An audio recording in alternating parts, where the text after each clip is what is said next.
Where are the horses? They have so much food, and yet they are waiting for breakfast. So yesterday I did the little take on even Lao Tzu gets tired. And I want to talk about that a little bit because sales, really, you're waiting for food, my love, and yet you have 5 feeders filled with food. So, sales tells you all the good stuff. When I was a professor, I was in charge of freshman orientation, and we worked in a private school, which means it was a school that would take anybody as long as they had money. Yes, for where I worked, there were specialized schools like the Art Institute, and so it was for people who wanted to go into some commercial field of art, graphic design, interior design, etc. But we had students then who were different, gifted, I think. They didn't do well in community college. They didn't do well in regular school.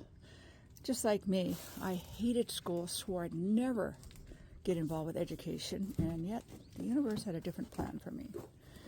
So the problem was that they were sold this school, and they were not given any skills for getting through it.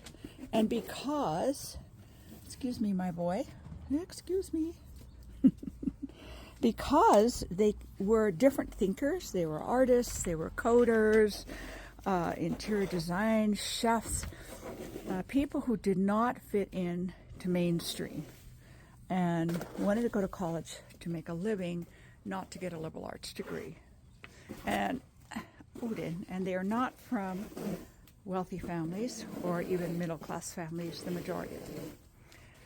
So they had no skills of fulfilling their dream. So no one said to them, I know you're getting to see me clean up, I know it's so exciting. No one said to them, hey, this is great, and it's going to kick your ass, which it did, the first year especially. So I was responsible for developing and teaching courses on your learning styles, styles of conflict resolution. Eventually we had actually a budget course because these were kids who never were taught about money, young adults, some of them, not just kids. So they had no survival skills for college. They didn't know how to study. They didn't know what it meant to set a schedule. They didn't understand about budgeting so that they could afford their textbooks. I literally had some students repeat a class because they hadn't planned for paying for textbooks, nor did they do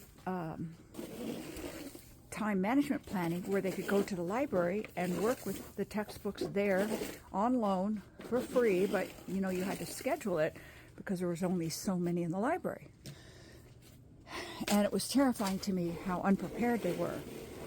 And it also pissed me off because the sales group that sold the college made it sound like fun and games, your dream come true. Not that you'd come out, $60,000 in debt and getting a $30,000 a year job once you graduated. And on top of that, some of the schools lied about their accreditation, meaning that the degree was useless if the school wasn't regionally accredited. Anyway, ashamed to be part of any of that, I handed out a lot of information to students, both in courses but also just talking. I almost got fired a number of times for doing that. So here we are now in the spiritual, yay, I want to be a psychic, I want to live a balanced life, I want to be connected to spirit, and all the sales of the new age is yay, yay, yay. Well, I want you to know a little bit more of the big picture, having been in this stuff since my 20s, literally dragged into it by spirit. And every time I try to leave, I get dragged back into it.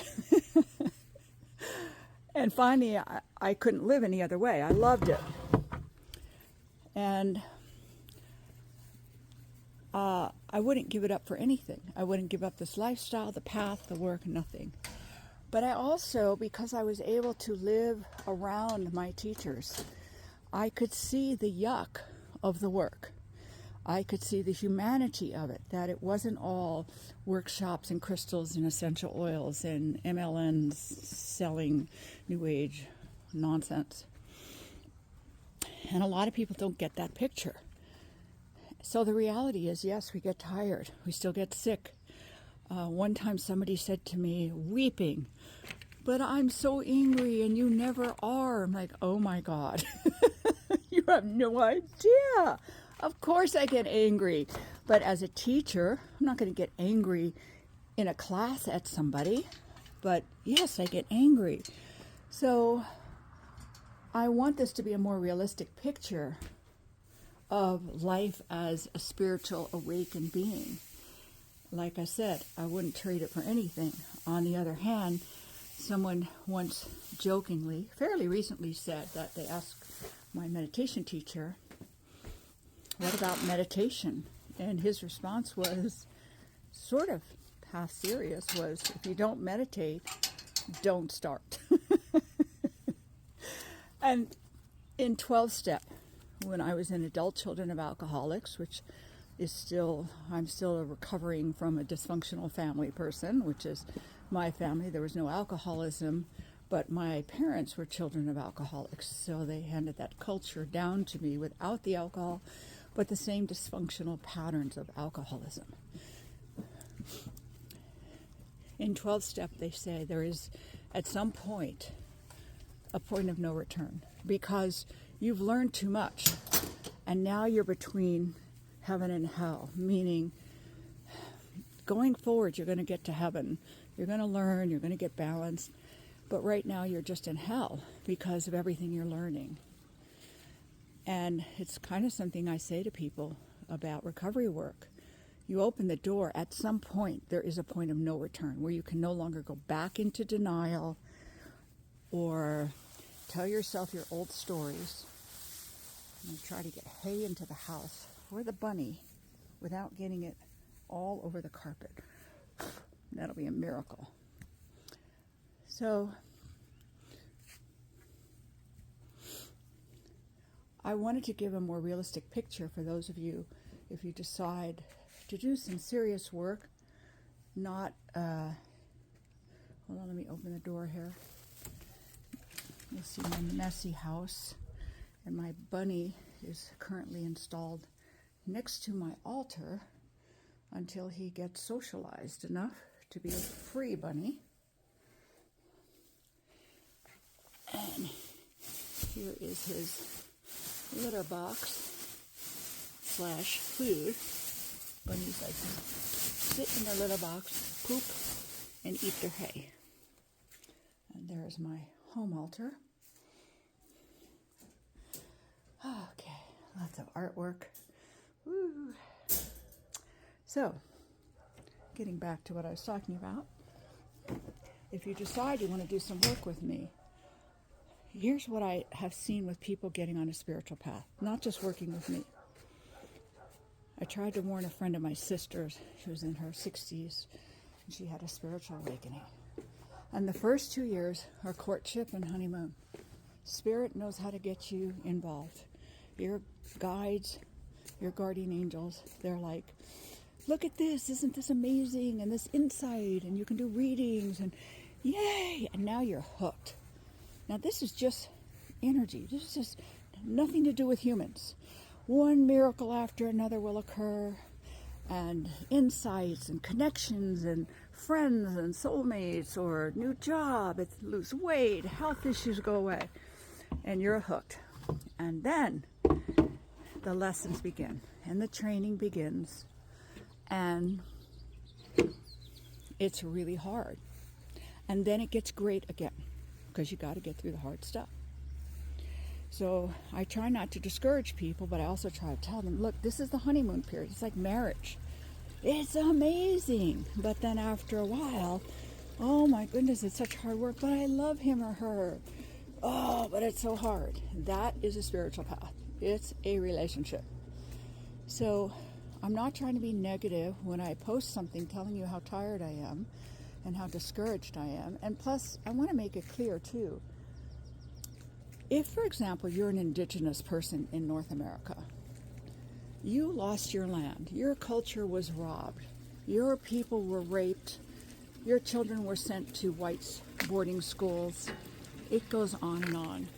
No matter how much personal work you do, the poverty on the reservations, the amount of alcoholism, the destruction of the spiritual culture, the genocide is still there.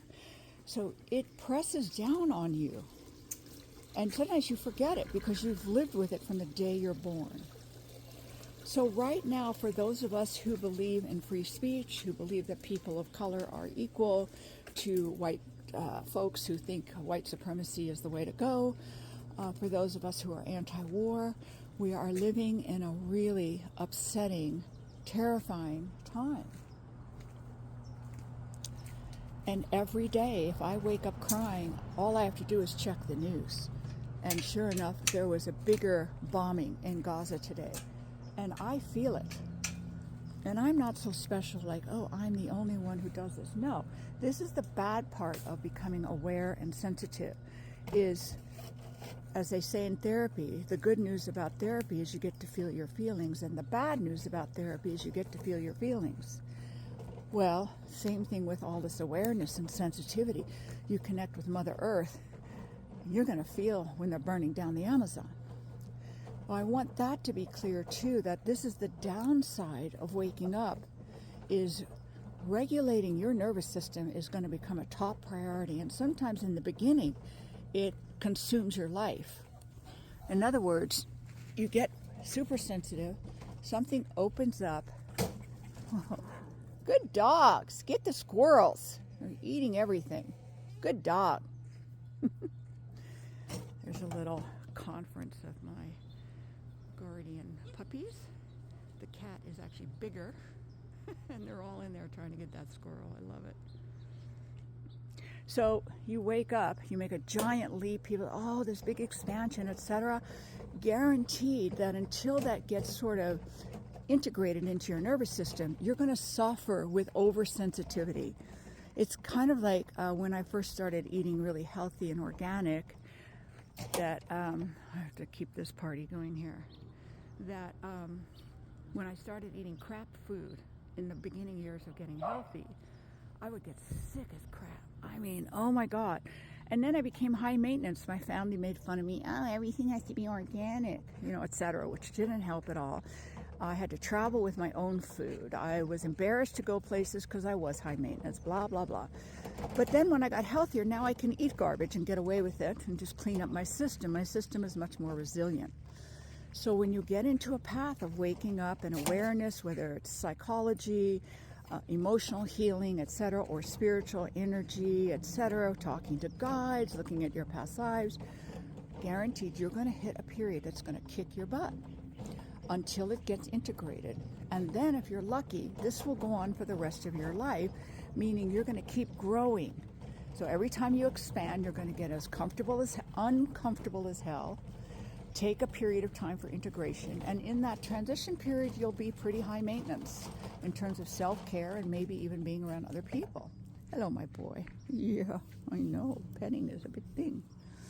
So I'm trying to share as much of that as possible to give you a realistic view of the work if you decide to work with me or anybody else that you think is really fabulous and wonderful to work with. Yeah, what's wrong with your eye, my girl? Okay. So, like I said, I wouldn't change this for anything. My life keeps evolving and changing. I started seeing dead people at 60. Started being a medium at 60. Who wants to do that? I didn't ask for it. And when did it happen? When I was surrounded by a bunch of really conservative Christians. And I was like, go away to the dead person. Do not show up here. These are Christians. They already are not liking me. And I'm a minority in this community. And I have Chinese things. And they think that's blasphemy and antichrist, etc. But no, that mediumship started. It did turn out that conservative Christians who do not believe in reincarnation and only love Jesus actually love mediums. Don't ask me why. I don't know, because according to Christianity, you're supposed to go right to heaven, not hang around and talk through a medium to your loved ones, even years later. I'll never understand that.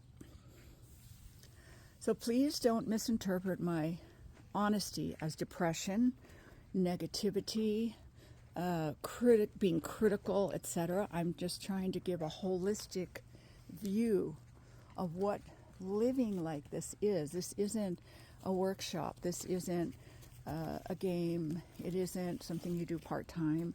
It is changing how you live for the rest of your life. Oh, my boy's rubbing on me. And you continue to grow, yeah, and evolve. You just get used to it.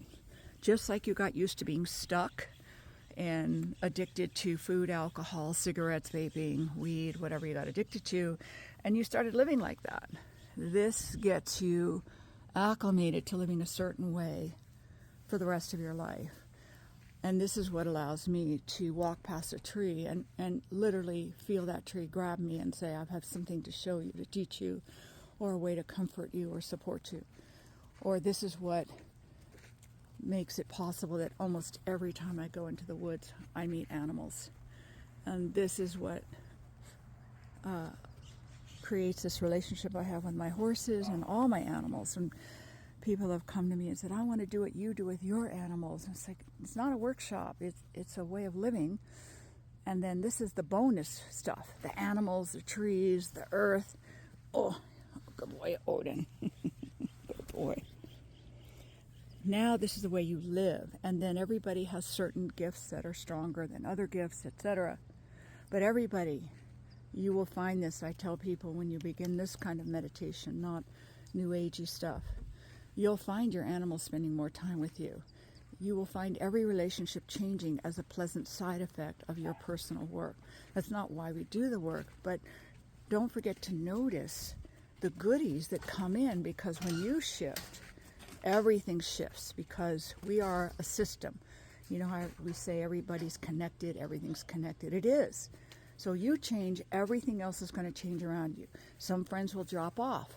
Some things will go away.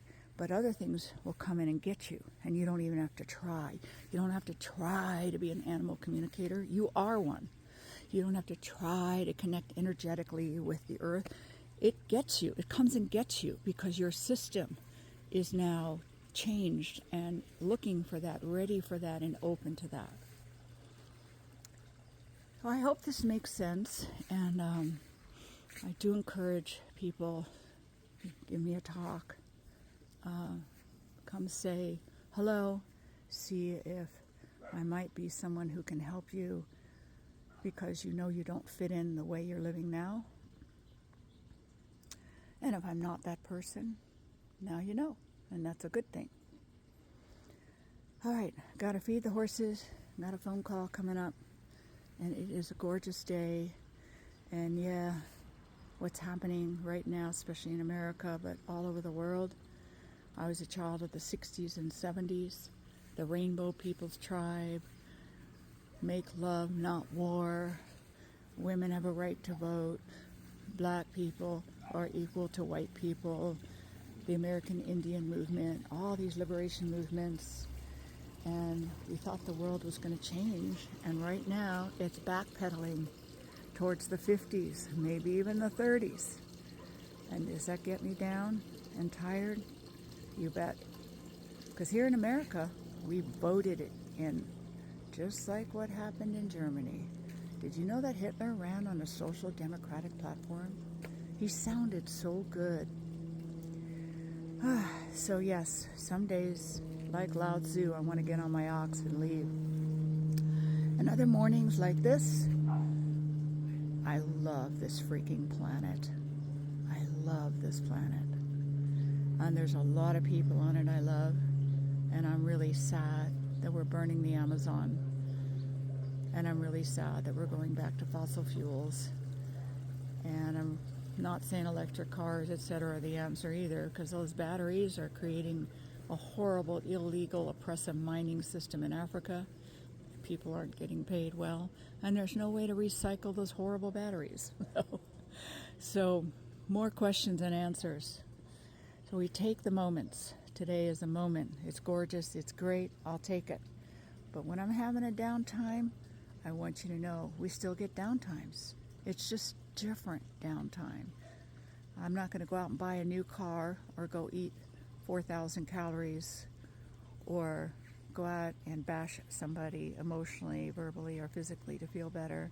Instead, I'm going to reconnect to my path even stronger and rebalance my system towards moving forward. But it's not a steady forward path. There are days that are hard. But if you're not on a path, there are still days that are hard. And that's why I'd say probably 80% of America is on something, medication, processed food, consumerism beyond their financial abilities, distraction, scrolling, travel to another country. Many countries are different. Oops. Hey. So I'm not criticizing America as the only place that's kind of in a really bad spot here, but I'm saying it's really hard in this era to be an awakened human being. And we're no longer tribal, and we are built to be tribal. So, one of my signs, I have these up everywhere to remind me why I'm here and what really matters. I'm going to show you one more. This is I have my encouragements everywhere. This is my backyard. Of course, it's a horse picture. I always get so dirty that I have to have a mirror in the back because sometimes I'll go to the front yard and my face is covered with smush and I don't know it. And yes, here's one of my favorite. Yep. All right, gotta have a sense of humor. Remember, this is a marathon, it's not a sprint. And as far as I'm concerned, this is the only way to live life, awakened. Hope it helps. If you're lonely, join a group, join my group, join another group. Be careful of cults though. And one of the things about cults is it always sounds so good. That's when my hair stands up, because nothing is 100% good. When it sounds so good, it's sales. End of story. All right. Here's to a great day. Adios. Remember, free session, 30 minutes, drmarie.org, drmarie, M-A-R-I-E.org. Or my phone number is everywhere. You can call or text me. If you call, I don't recognize the number, I won't pick it up. But if you text me, I'll read it and call you back. Adios, my friends.